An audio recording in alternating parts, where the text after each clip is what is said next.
This is the real Tom Rose, and we're dealing with mostly modifier issues here. The sentence starts with what's called an appositive, although you don't need to know that terminology. But it starts with a modifier which is itself a noun, a scout.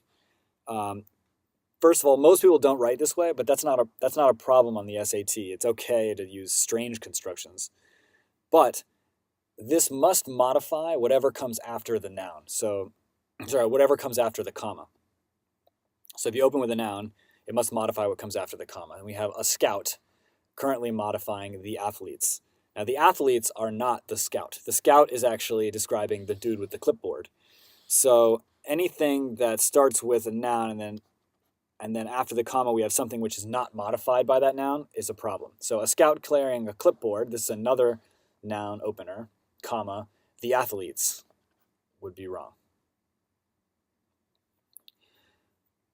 C has a slightly different problem. Let's call this meaning. This has a comma conjunction which splits apart two concepts. The first one is the athletes were surprised to see a scout enter the practice gym, which is fine. And he carried a clipboard. He carried a clipboard is really meant to be a modifier for the scout.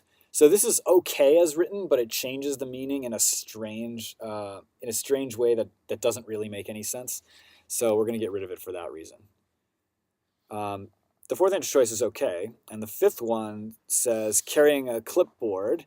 This is a more normal way of starting a sentence with a verb, although still strange. But it also must modify whatever comes after the comma, and the students were not the thing carrying a clipboard, so that's wrong. So D will be the right answer.